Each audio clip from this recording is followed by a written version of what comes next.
She shattered our marriage with one lie. I thought exposing her affair would be the end, but it unleashed something far darker. Now I'm caught in a twisted web of blackmail, secrets, and a ghost from her past who's coming after both of us. He's relentless. And this time, it's not just about love, it's survival. Part 1. The elevator was quiet, just the soft hum of the motor and the faint ding as it climbed floor by floor. I stood there, holding a brown paper bag that held Juliana's favorite sandwich, grilled turkey, provolone, a little mustard, and a coffee from that tiny cafe she loved down the street. It was meant to be a sweet surprise, just a small gesture to remind her I was thinking about her. I didn't want to make a big deal. Just lunch, just love. Before I share what came next, the choices I made, the truths I uncovered, I want to know where you're watching from. Please follow and leave a comment with your city. Your stories, your voices, they matter. And if you've ever felt trapped in a love that turned into something else entirely, maybe my story will feel familiar. I wasn't prepared for what would happen when those elevator doors opened. They slid apart with a soft chime, and I was ready to step out until two people stumbled in from the hallway, laughing and holding onto each other like they were the only two people on earth. And right there, wrapped up in his arms, her face lit with laughter, was Juliana, my wife. My whole body went still. I didn't step out. I couldn't. She hadn't seen me yet. Neither had he. They were too lost in each other to even glance at who was inside the elevator. He had his arm draped around her waist like it belonged there. Her head tilted slightly back, her eyes twinkling in a way I hadn't seen in a long time. And I stood there, watching, frozen. My heart slammed against my ribs like it was trying to break free from my chest. My fingers tightened around the paper bag, crushing it slightly, the sandwich and coffee forgotten. Just seconds ago, I thought I was bringing a smile to her face. Now I was watching my entire world collapse in front of me. The betrayal wasn't loud. It didn't come with shouting or thrown glasses. It came in silence, in that one moment where the world suddenly stopped making sense. I forced my voice to stay calm, even though it felt like I was being ripped open inside. Well, I said, slicing through their little bubble of laughter, I see the lunch break's going well. It hit her like a slap. She jerked around to the sound of my voice, her body stiffening instantly. Her smile vanished, her face draining of color. The man beside her, probably 10 years younger than me, with slick back hair and a smirk that screamed arrogance, took a cautious step back. Juliana's mouth opened, but no words came out. Just shock, just fear, just guilt pretending it didn't recognize. Histoire de hair. At both of them, my chest tight with rage. I had to bury deep just to stay standing. I didn't realize this was the big project keeping you so late every night, I said, voice sharp. Juliana looked down, her hand still loosely entangled with his. She hadn't let go yet. That burned worse than anything else. She hesitated, like she didn't know what to do, like part of her still didn't want to choose. I remembered every late night, every unanswered call, every time she rolled away from me in bed, saying she was just tired. I had trusted her, believed in her, defended her to friends who raised eyebrows. I convinced myself we were just busy, just going through a season. Now I felt like a fool. Juliana finally spoke, her voice barely a whisper.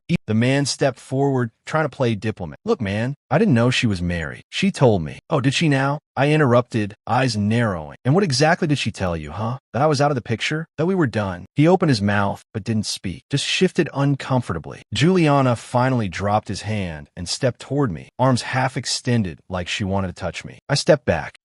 Ethan, we've been going through a rough patch. I didn't know how to talk to you about it, and I laughed, bitter and broken. A rough patch. I said, the words tasting like poison. Was that before or after our anniversary dinner last month, where you told me how happy you were, that we were stronger than ever? Her face fell. I saw the cracks starting to spread across her carefully built wall of lies. I didn't mean to. You didn't mean to? What did you mean to do, Juliana? Build a new life behind my back while keeping me around just in case it didn't work out with this guy? The man raised his hands like he wanted to walk away from all of this. Oh no, I said coldly. You stay. I'd love to hear how this little story started. When did it begin? Was it an office fling or a coffee break fantasy? Or did it start with one of those working late nights you kept feeding me like scraps? Juliana turned red, her jaw clenching as she looked at him and then back at him. This isn't his fault, she snapped. It's between us, Ethan. You and me. I can explain if you just let me. It stopped being between us the second you brought him into it. I growled. Don't talk to me about explanations. I've spent months trusting you while you've been treating our marriage like a hobby. The elevator reached the ground floor. The doors opened with a ding. No one moved. People passed by, glanced in, sensed the tension, and quickly walked on. The man looked like he wanted to sprint out. I stopped him with a glare. No, you stay. Let's not pretend you didn't know what you were doing. Juliana stepped in between us. Enough. Just stop. This doesn't need to be a scene. I shook my head slowly. A scene? Juliana, this is the truth. Ugly, messy, raw truth. And you know what? I'm done with it. She blinked. What? I'm done. My voice was steady now. Quiet. Dangerous. I'm not playing the fool anymore. If this is what you want, your rough patch in your office affair, then keep it. But I'm out. Juliana's face fell, her lips parting in disbelief. Ethan, wait. But I didn't. I stepped out, let the elevator doors shut behind me. And just like that, the chapter closed. I walked through the lobby like I was drifting through a dream. Everything felt distant, blurred, unreal. My marriage had ended inside a steel box in under 5 minutes. I stepped out into the sunlight, and the air hit me like ice. My chest felt hollow, carved out. Numbness replaced the rage. But under that numbness, something else began to stir. I didn't break down. I didn't scream. I didn't collapse in a parking lot. I stood tall, and I remembered one name. Logan Pierce, my college friend. The guy who pulled me out of a ditch when my father passed away. The guy who became a private investigator after his own wife left him for her yoga instructor. I'd helped him back then, talked him off a ledge, helped him get his life back. And now, it was my turn to ask for help. I reached for my phone, hands trembling, but not from fear, from clarity, from purpose. I pressed his number. It rang once. Logan, I said. Yeah, it's Ethan. Listen, I need your help. No, not work-related. It's personal, real personal. I paused. Can you meet me at Sam's bar in an hour? He didn't ask questions. He just said, I'll be there. And that was enough, because this wasn't over. Not yet. And if Juliana thought she could lie her way through this without consequences, she had no idea what was coming next. Part 2. I couldn't just walk away from Juliana without answers. It wasn't about vengeance. Not really. It wasn't about humiliating her or trying to ruin her life the way she'd shattered mine. What haunted me wasn't just the affair. It was the possibility that there was more lies, more secrets, more betrayal hidden in the corners of our life together. Because if she was capable of sneaking around like this, what else had she been capable of? I walked into Sam's an hour after that decision was made. The bar was dimly lit, mostly quiet, with just the low murmur of a few conversations. Logan was already there, whiskey in hand, his eyes lifted to meet mine, concern etched deep into his face. What the hell happened to you? He asked, the words edged with worry. You look like you've just walked out of a war zone. I slid into the booth across from him and ordered a drink. The glass felt heavy in my hand, but not nearly as heavy as the truth I was about to unload. And then I told him everything. From the elevator, the lunch I never got to give her, to the cold final words I left behind as the elevator doors closed on Juliana and her secret lover. As I spoke, I watched Logan's face change, shock, anger, disbelief, and then something colder, harder. A silent rage that mirrored my own. So, he said after a pause, his tone careful. You want me to dig up dirt on her? No, I said, and it surprised even me a little how calm I sound. I don't want revenge. I want answers. I want the truth. I want to know if it was just this guy, or if I've been living in a lie for years. I need to know who she really is, Logan. Who I've been sleeping beside, loving, protecting. Because right now, I feel like I've been married to a stranger. He nodded, slowly, eyes narrowing with that investigator's focus I'd always admired in it. All right, I'll look into her. Check her records. Track her recent movements. Maybe talk to a few people she's close with. If there's more, if she's hiding something, I'll find it. I exhaled, a piece of the weight pressing down on me, lifting slightly. That night, for the first time in days, felt like I had some control. Like I was no longer drowning in betrayal, but starting to swim toward solid ground. The days that followed were a strange blur. I pretended to work. I ignored Juliana's calls and texts. Each time her name lit up my screen, a fresh wave of disgust washed over me. She sounded desperate in her voicemails. Tearful, apologetic, but I wasn't buying it. She wasn't sorry for what she did. She was sorry she got caught. And then, exactly a week later, Logan called. Meet me at our usual spot, he said, his voice low and serious. Bring a strong stomach. My chest tightened. I already knew I wasn't going to like what he had to show me. I arrived before the sun went down. Logan was waiting, a thick envelope resting in front of him. He didn't smile when he saw me, just gave a short nod and gestured toward the seat. I'm not going to sugarcoat this, Ethan, he said quietly. Well, I found it's rough, but you deserve to know. I reached for the envelope, heart pounding. My hands trembled slightly as I opened it. Inside were photos, grainy, high-resolution, night shots, hotel lobbies, car interiors, hand-holding, kissing, receipts, emails, printed text messages. A story laid bare in black and white. It was worse than I imagined. This wasn't some random fling or a single moment of weakness. Her lover, his name was Jordan Wells, wasn't new. She'd been seeing him for over a year. There were work trips that weren't really work, overnight stays booked under fake names, dinners, late-night messages that made my stomach churn just reading. But Logan's expression told me it didn't end there. He leaned forward, voice even lower now. It's not just him, Ethan. About 6 months ago, she was involved with another guy too. A client, some hotshot entrepreneur she was helping with legal paperwork. Names in the files. The words slammed into me like a brick wall. Another guy, another betrayal, another piece of my life turned into a lie. Logan kept speaking, his voice calm, but edged with quiet fury. I don't know if she's just a serial cheater or if she's been spiraling without you seeing, but she has a pattern. This wasn't just stress. This wasn't just confusion. This was a lifestyle, a pattern. The word hit like a punch to the ribs. I sat there, staring at the evidence, at the receipts from expensive hotels, at the selfies she'd sent Jordan, at the money she'd withdrawn from our joint account without me noticing. All of it evidence. All of it betrayal. I don't even know who she is anymore. I muttered, barely able to hear my own voice. I feel like everything was fake. The dinners, the kisses, the anniversaries. All of it. Just an act. Logan watched me with quiet sympathy. I know, man, he said gently. But listen, if you want to disappear, I can help with that. We could shut everything down. Make it clean. Leave her wondering where you went. I paused. The idea was tempting. To vanish. To leave her behind with nothing but guilt and empty rooms. But then something colder settled in my gut. Something firmer. No, I said slowly. I'm not running. She doesn't get to move on like nothing happened. She doesn't get a clean slate while I'm left picking up pieces. Logan nodded once. All right, what's the plan? And so we built one. Hour after hour, we mapped out every move. Not just to expose her, but to protect what was left of my life, to take back control. I wasn't going to let Juliana walk away with her dignity intact while mine lay in the dirt. The next evening, I returned to the house. Our house. The one filled with memories, now all tainted. Juliana was sitting on the couch, phone clutched in both hands, eyes red and puffy. She looked up as I entered, hope flickering across her face. Ethan, she whispered, standing up. Please, we need to talk. Oh, we're going to talk, I said, calm as ice. I pulled out the envelope and tossed it on the coffee table. She stared at it, unmoving. Then, slowly, she reached out and opened it, photo by photo, message by message. I watched her soul unravel. Her face turned to ash. Ethan, she breathed, her voice shaky. I can't explain. Go ahead, I said, arms folded. I'm listening. She opened her mouth, then closed it. Her eyes darted across the evidence. There was nowhere to run, nowhere to lie. It wasn't like that, she whispered. I was confused. Things got messy. I didn't mean to hurt you. I scoffed. Confused? That's your excuse? You planned trips with another man. You sent him pictures. You lied to me. Repeatedly. This wasn't confusion, Juliana. This was a choice. Her eyes welled up, but there was no remorse, no genuine guilt, just panic. And then her face changed. She straightened her back. Her voice shifted. You know, she said cold, maybe if you hadn't been so distant, I wouldn't have looked elsewhere. Just like that, she revealed her true self. Not sorry, not broken, just angry that her game had ended. Wow, I said, letting the word hang in the air. No shame. You cheated, and now you're blaming me? She crossed her arms. You were too safe, too predictable. I needed excitement. I needed to feel alive. That was it. She didn't fall out of love. She got bored. I felt nothing for her in that moment. No love, no longing, just silence. All right, I said, stepping back. You want excitement? You'll get it. I turned toward the door. Where are you going? She asked, suddenly alarmed. I glanced back, hand on the doorknob, and gave her a cold, empty smile. To get a lawyer. Her mouth dropped open. And don't worry, I added, this is going to be very exciting for you. I left her there, surrounded by lies, broken trust, and the mess she created. The next day, I called Logan again. I want to go deeper, I told him. Everything she's hidden, I want it exposed. And within days, he had more. Hidden accounts, secret spending, even more names. She hadn't just betrayed me. She'd made me a fool, but not anymore.